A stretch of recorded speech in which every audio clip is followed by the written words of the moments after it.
Well, we continue our rolling live coverage of developments in Zim. For an update, let's cross now to our reporter, that's Ephert Musekiwa. He joins us on the line from Harare. Good afternoon, Ephert. Roadblocks, a security clampdown this week, an internet shutdown. It's all very reminiscent of the Mugabe era. What's the mood like now in Harare at this point?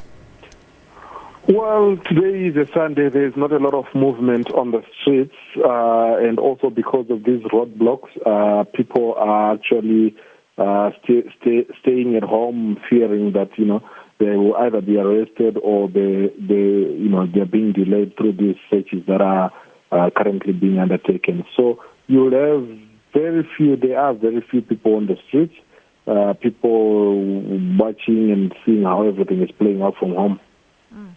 Ephert, has that ban on social media been lifted at all right now?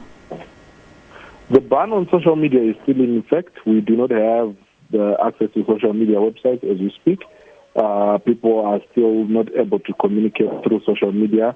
Yesterday in the evening, the presidential spokesperson, George Charamba, actually came out on national television saying that it was justified for government to effect this ban, because in his words, he's saying they are actually protecting the ordinary and innocent citizens of Zimbabwe from the abuse that was being meted on social media, from the abuse that was, or the abuse of social media to promote violence and hate speech and to promote terrorism.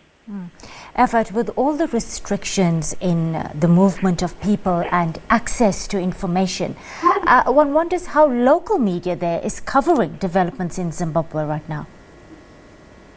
Well, it's not just the local media, even us, international media. It is very difficult once you have, seen some of these things without internet, without other facilities being available to actually broadcast the material that you have acquired.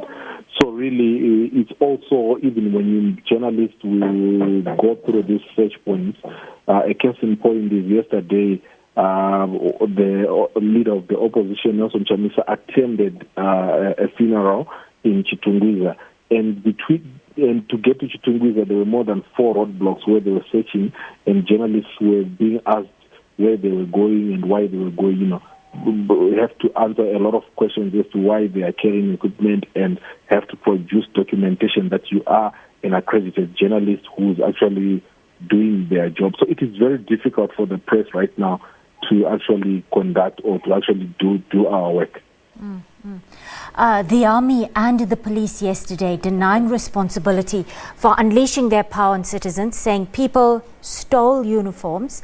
Are the Zimbabwean public buying into this version of that story, Ephert? And who is responsible for unleashing such violence and looting on the streets of Zimbabwe right now? I know it's difficult to say, but what can you tell us?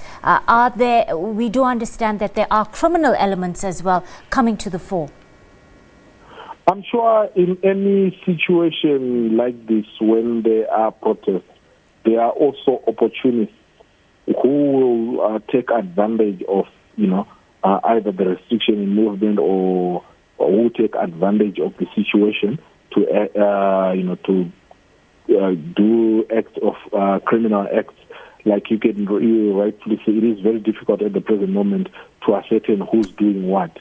But what I can tell you is that the protests themselves, initially they started peaceful, they turned violent, and looting started later in the day. They didn't start off outright, people looting and destroying buildings, but that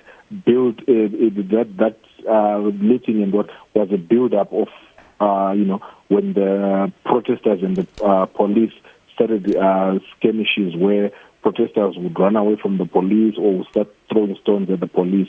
So these things have built up slowly, and at the moment, they have to say who is looting or who is doing what is very difficult to actually pinpoint, unless we do actually get further communication from authorities or from the organizers, if indeed the people were responsible for the looting. It's been a distressing week for so many Zimbabweans. Questions also arising around President Mnangagwa's judgment on this one.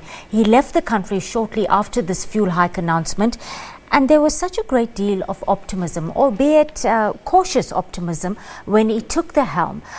One wonders what impact all of this will have on the public consciousness when it comes to confidence in his leadership going forward in Zimbabwe.